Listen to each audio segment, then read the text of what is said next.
Perkenalkan, saya Talita Azminoviansyah. Di sini saya akan menjelaskan uji kualitas data dengan dua pengujian, yakni uji validitas dan uji reliabilitas. Sebelum melakukan uji reliabilitas, terlebih dahulu kita melakukan uji validitas. Setiap penelitian yang dilakukan dengan menggunakan metode angket atau kuesioner, maka perlu dilakukan uji validitas.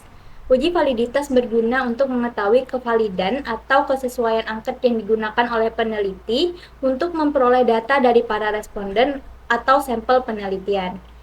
Dasar pengambilan keputusan uji validitas itu terbagi menjadi dua. Yang pertama, membandingkan nilai R hitung dengan R tabel, di mana jika nilai R hitungnya lebih besar daripada R tabel, maka item soal angket tersebut dinyatakan valid. Namun, jika nilai R hitungnya lebih kecil daripada R tabel, maka item soal angket tersebut dinyatakan tidak valid. Yang kedua, membandingkan nilai signifikasi dengan probabilitas 0,05. Jika nilai signifikasi lebih kecil daripada 0,05, maka dia dikatakan valid. Namun, jika nilai signifikasi lebih besar dari 0,05, maka dinyatakan tidak valid. Selanjutnya, saya akan memindahkan data yang sudah tersedia di Excel untuk diolah ke SPSS. Terlebih dahulu, kita blok dari variabel Y ke total, kita copy, dan pada SPSS di paste.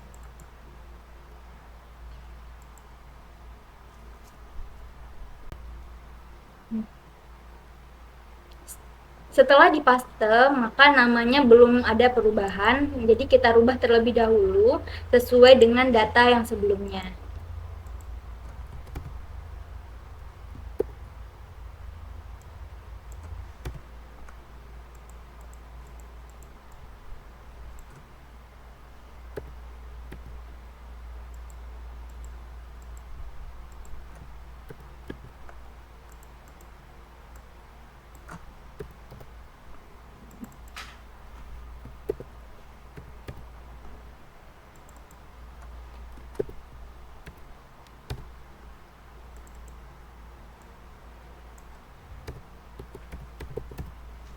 Untuk menguji apakah data ini valid atau tidak, kita klik Analyze, kemudian klik Correlate, dan Bivariate.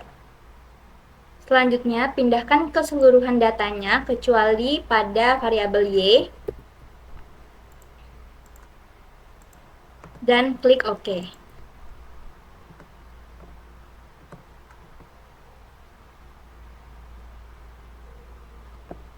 Nah, di sini tertera correlation atau tabel korelasinya, di mana percent correlation ini adalah R hitungnya, kemudian ada signifikasinya, dan N ini adalah jumlah datanya.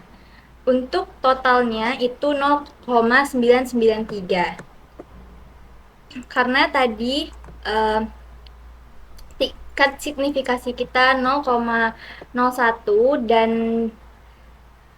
jumlah data itu 20, maka level of signifikasinya adalah 0,444.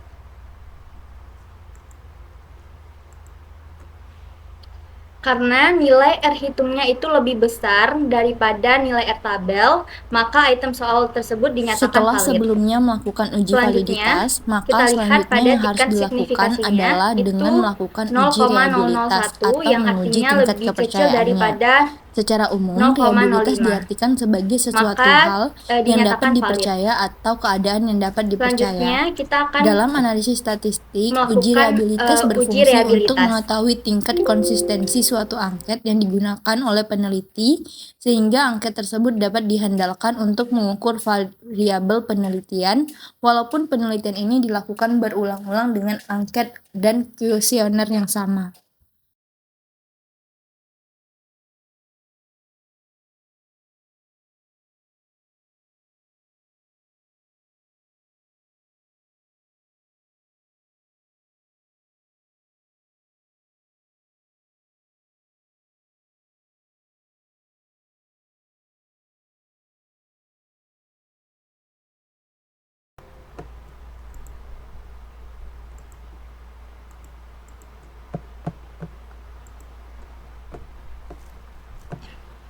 Sama seperti uji validitas tadi, kita klik Analyze dan klik Scale, lalu Reliability Analyze.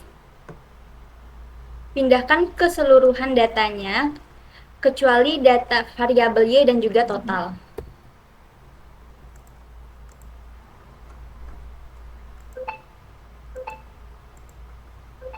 Kemudian, klik statistik dan scale if item delete.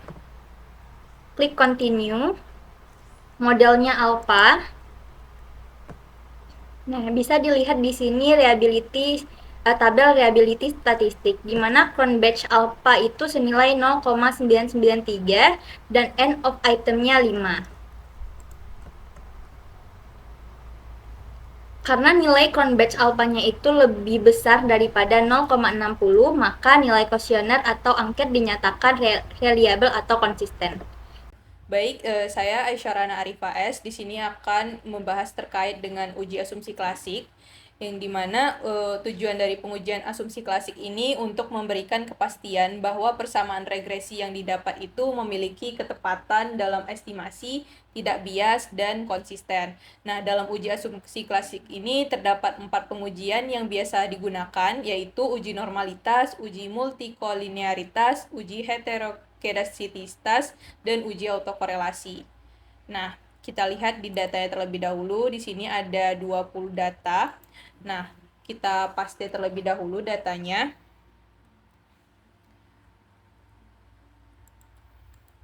Kita copy. Setelah itu kita kembali ke SPSS. Kita klik variable view, dan di sini kita tulis di bagian name sesuai dengan data yang kita punya. Yang dimana ada X1,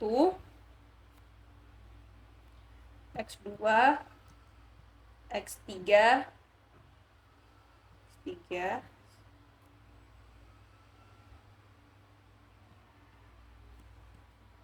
dan ada Y. Oke, enter. Nah, di bagian measure kita ubah semua ke scale.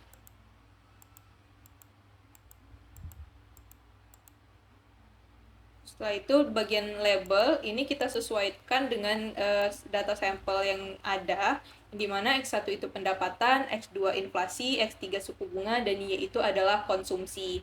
Nah, kita kembali ke SPSS, kita tulis di bagian label, ini ada pendapatan, next-nya ada inflasi, selanjutnya ada suku bunga, dan yang terakhir ada konsumsi.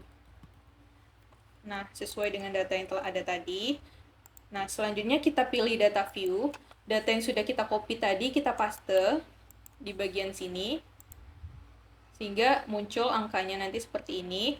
Dan kita sesuaikan dengan data, iya sama. Nah, lanjut kita untuk menganalisisnya, kita klik Analyze. Setelah itu kita pilih Regression, dan di bagian Regression ini kita pilih Linear.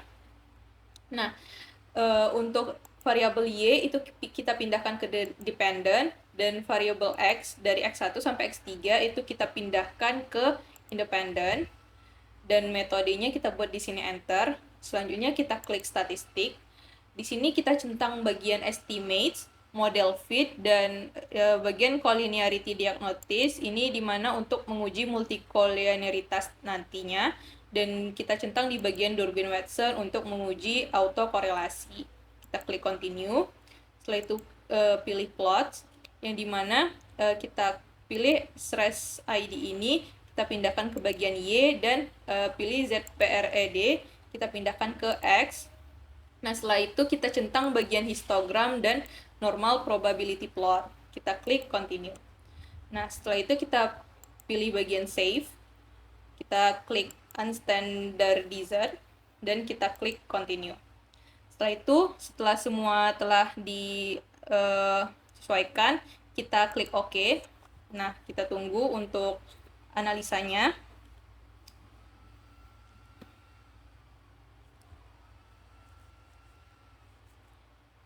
Nah, di sini dapat kita lihat yang dimana di sini saya akan menguji yaitu di bagian uji normalitas. Nah, uji normalitas ini biasanya dilakukan untuk mengetahui apakah sebuah data itu dapat dikatakan berdistribusi normal atau tidak. Nah, cara melakukan uji normalitas ini dapat dilakukan dengan pendekatan analisis grafik normal probability plot, dan pada pendekatan ini nilai residual itu terdistribusi secara normal apabila garis-garis atau titik-titik yang menggambarkan data sesungguhnya itu akan mengikuti atau merapat ke garis diagonalnya. Nah, model regresi yang baik itu seharusnya memiliki nilai residual yang normal. Nah, yang pertama kita bahas terkait dengan uji normal probability plot terlebih dahulu. Kita buka SPSS-nya lagi. Nah, kita lihat di bagian uji probability plot. Ini normal p-plotnya, yang dimana dapat kita lihat dia titik-titiknya itu mengikuti garis diagonal, yang dimana di sini dasar pengambilan keputusannya adalah jika titik-titik atau berada di dekat atau mengikuti garis diagonalnya, maka dapat dikatakan bahwa nilai residual itu berdistribusi normal. Nah, sementara jika titik-titiknya itu menjauh atau tidak tersebar mengikuti garis diagonal, maka hal ini menunjukkan bahwa nilai residual itu tidak berdistribusi normal. Nah, melihat data normal p-plot ini dapat kita simpulkan berdasarkan hasil pengujian normalitas. Pada grafik tersebut dapat diamati bahwasannya titik-titik yang mepresentasikan ini terletak dengan sangat rapat dan mengikuti arah garis diagonal. Nah, penyebaran titik-titik yang tidak menyimpang jauh dari garis diagonal ini menjadi bukti nyata dan bukti yang kuat bahwa distribusi data tersebut termasuk dengan distribusi normal. Nah, selanjutnya kita ke pengujian histogram, yang dimana data histogram ini dapat dikatakan normal apabila diagramnya itu membentuk kurva seperti lonceng. Nah, berdasarkan grafik hasil pengujian normalitas yang divisualisasikan melalui histogram ini, dapat disimpulkan bahwa nilai residual dari model regresi itu telah memenuhi asumsi distribusi normal. Nah, pada gambar histogram ini, bentuk distribusi yang terbentuk menyerupai lonceng ini atau bell-shaped curve yang merupakan karakteristik dari distribusi normal tersebut.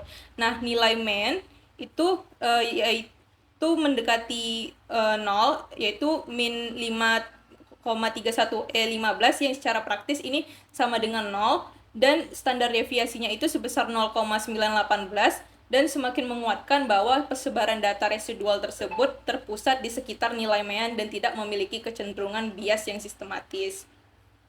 Nah, selanjutnya pedoman pengambilan keputusan dari normalitas Kolmogorov. Nah, adapun dasar pengambilan keputusannya, jika signifikansinya lebih besar dari 0,05, maka data penelitiannya itu berdistribusi normal. Sementara jika nilai signifikansinya itu kurang dari 0,05, maka data penelitiannya itu tidak berdistribusi normal. Nah, kita lihat di bagian sini, untuk melihat pengujian data itu, kita buka analyze lagi, terus kita pilih non-parametric test, dan klik legality dialogues, dan di bagian satu sampel KS ini, nah di bagian unstandard residual rise ini kita pindahkan ke sebelah kanan. Setelah itu di bagian normal kita centang. Nah, muncul seperti ini. Nah, jadi berdasarkan hasil pengujian normalitas di bagian signifikansi to tail ini, dapat disimpulkan bahwa data tersebut terdistribusi secara normal.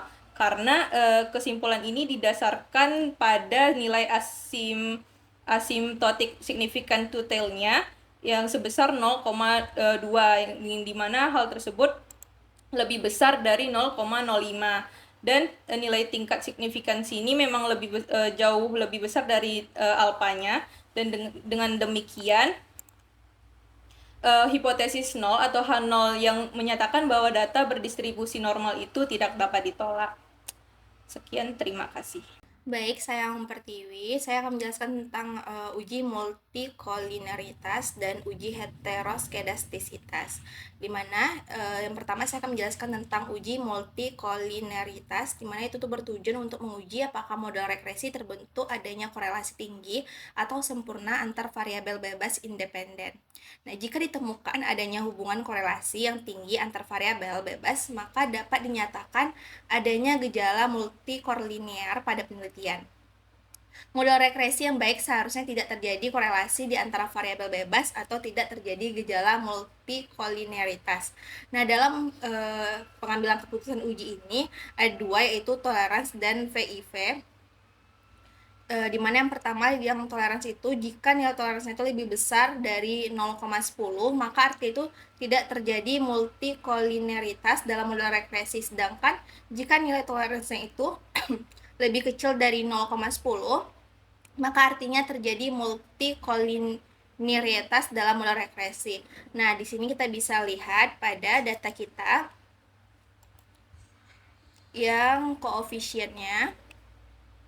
Nah, di sini toleransinya itu nilainya ada 0,34, ada 0,39, ada 0,23. Nah, ini lebih besar daripada 0,10, maka kita dapat artikan bahwa tidak terjadi multikolineritas pada data yang kita punya. Yang kedua ada keputusan berdasarkan nilai VIV, di mana jika nilai VIV itu kecil dari 10, maka artinya tidak terjadi multikolineritas dalam model regresi.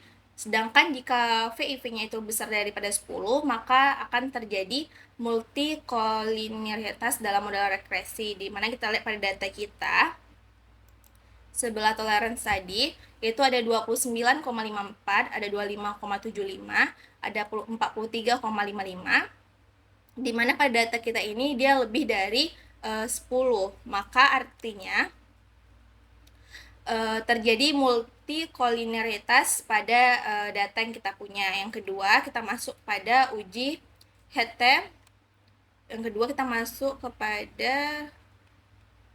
uji heteroskedastisitas, di mana ini digunakan untuk mengetahui ada atau tidaknya penyimpangan asumsi klasik. Nah, pada uji ini juga merupakan bagian dari uji asumsi klasik dalam analisis regresi yang mempunyai tujuan untuk menguji apakah dalam model regresi terjadi ketidaksamaan varians atau variasi dari nilai residual satu pengamatan ke pengamatan lain. Nah, adapun model regresi yang baik seharusnya tidak terjadi gejala heteroskedastisitas. Nah, dalam dasar pengambilan keputusannya itu, uji heteroskedastisitas ini menggunakan uji scatter plots, di mana tidak terjadi gejala atau masalah heteroskedastisitas ini jika apabila dia ada 4. Yang pertama, titik-titik data penyebar di atas dan di bawah atau di sekitar angka 0. Yang kedua, titik-titik tidak mengumpul, hanya di atas atau di bawah saja. Yang ketiga, penyebaran titik-titik data tidak boleh membentuk pola bergelombang, melebar, kemudian menyempit dan melebar kembali. Yang keempat, yaitu penyebaran titik-titik data tidak berpola. Nah, kita lihat pada data kita. Kita cari di sini tentang scatter plots ini, dimana pada data kita ini memenuhi, itu yang pertama tadi menyatakan bahwa dia menyebar di atas dan di bawah atau di sekitar angka 0. Nah, pada data kita dia menyebar tidak hanya menumpuk di satu tempat, tapi ada di atas 0 dan di bawah 0 juga. Nah, selain itu penyebaran titik-titik data yang tidak berpola. Di sini juga jelaskan bahwa di sini tidak ada berbentuk pola apapun. Nah, jadi dapat kita simpulkan bahwa pada data kita ini tidak terjadi heteroskedastisitas. Baik, saya Eka Aprilia Amanda RC. Di sini saya akan menjelaskan mengenai uji autokorelasi. Nah, uji autokorelasi ini bertujuan untuk mengetahui apakah model regresi linier terdapat hubungan atau korelasi antara kesalahan pengganggu atau error pada periode T dengan kesalahan pengganggu pada periode sebelumnya, T1. Jika T dikurang 1. Jika terdapat hubungan antara error satu dengan error lainnya, maka model mengalami masalah autokorelasi. Autokorelasi dapat dideteksi menggunakan uji Darwin-Watson atau yang disebut dengan DW test, yaitu dengan melihat apakah nilai residual pada suatu pengamatan berkaitan dengan nilai residual pada pengamatan lainnya. Selanjutnya, adapun dasar pengambilan keputusannya, yaitu jika nilai Darwin-Watson atau DW lebih kecil dari DL atau lebih besar dari 4 dikurang DL, maka terdapat autokorelasi, yang dimana jika DW lebih kecil dari DL, maka terdapat autokorelasi positif. Sedangkan jika DW lebih besar dari 4 dikurang DU, maka terdapat autokorelasi negatif. Jika nilai DW berada di antara DU dan 4 dikurang DU, maka dapat disimpulkan bahwa tidak ada autokorelasi.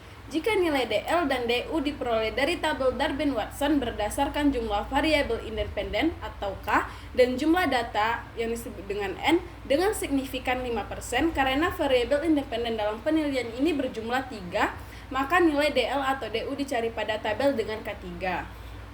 Adapun selanjutnya kita akan melihat hasil dari ujinya, yaitu kita melihat uji Darwin-Watson. Nah, Darwin-Watsonnya itu sebesar 2,333. Selanjutnya kita melihat dari tabelnya. Di sini jumlah penelitian kita itu sebanyak 20 penelitian. Terus kita melihat di K3 karena kita menggunakan variabel 3, yang dimana DU-nya itu sebesar 1,6763. Maka dapat kita simpulkan bahwasannya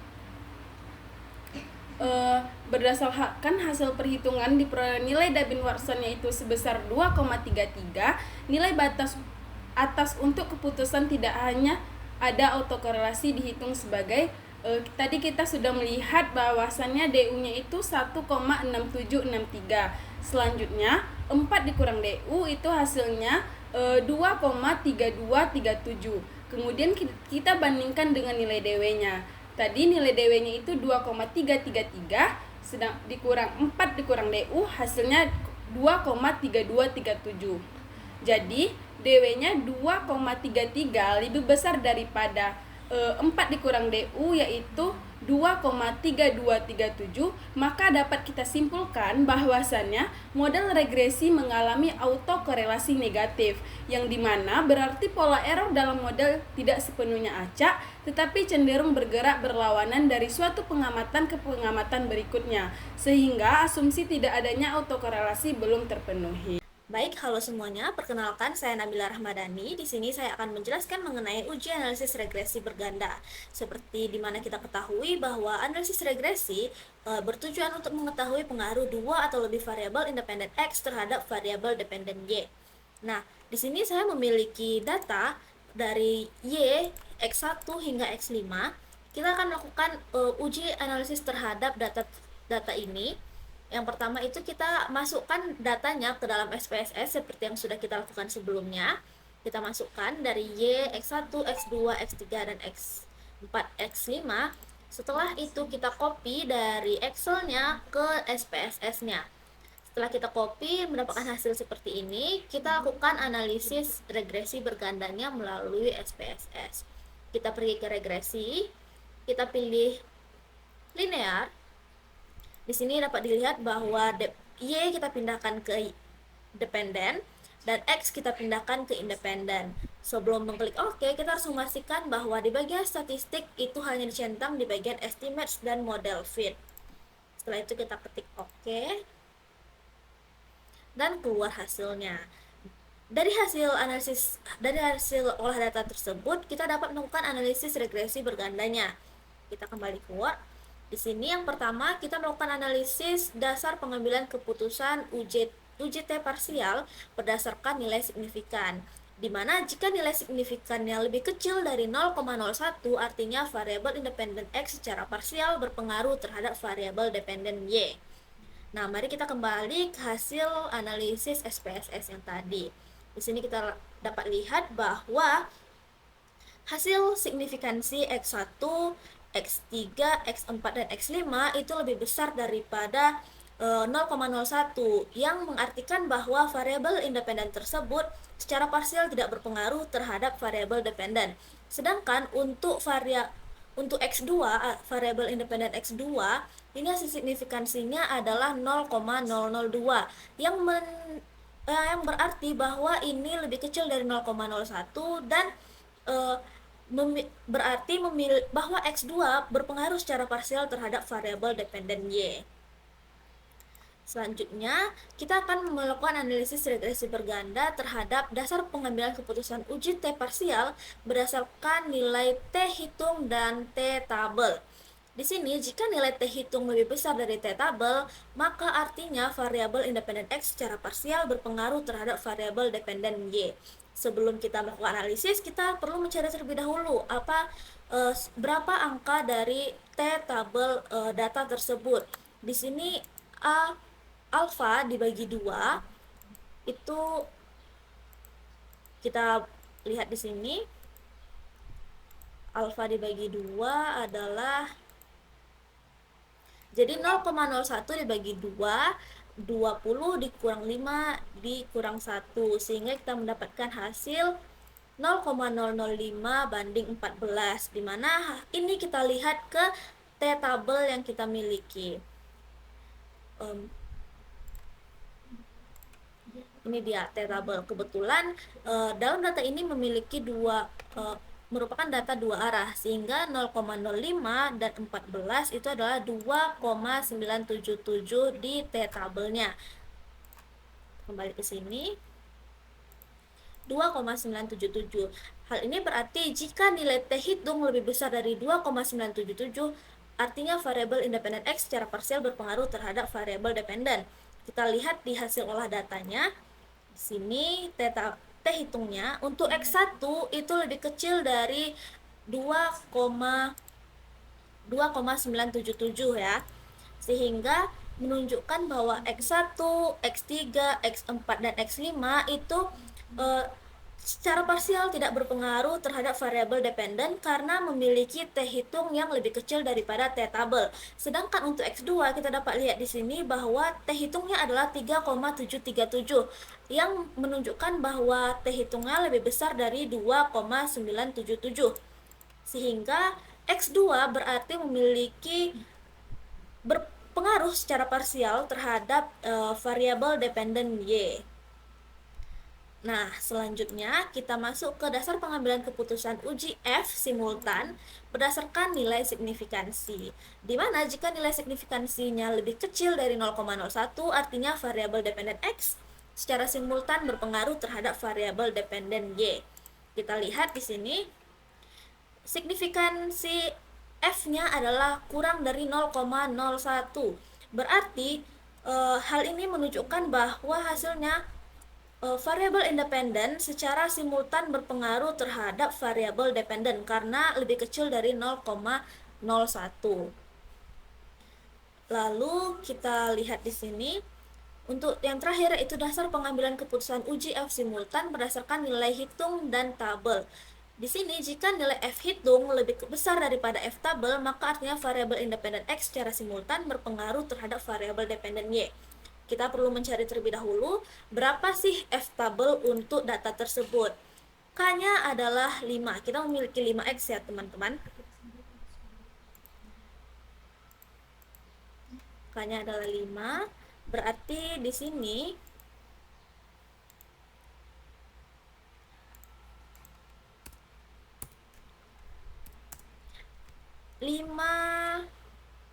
di 5 banding 15 yang berarti T tabelnya adalah, kita lihat di tabel di F tabelnya 5 banding 15. Di sini adalah 2,90. Maka di sini F tabelnya 2,90. Nah, hal ini berarti jika nilai F hitungnya lebih besar dari 2,90, maka berarti variabel independen X secara simultan berpengaruh terhadap variabel dependen Y. Kita lihat di hasil olah datanya. Di sini F-nya adalah 142,652.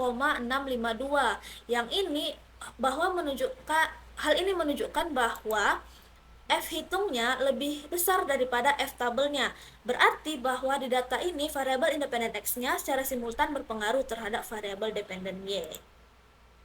Mungkin sekian yang dapat saya sampaikan. Terima kasih.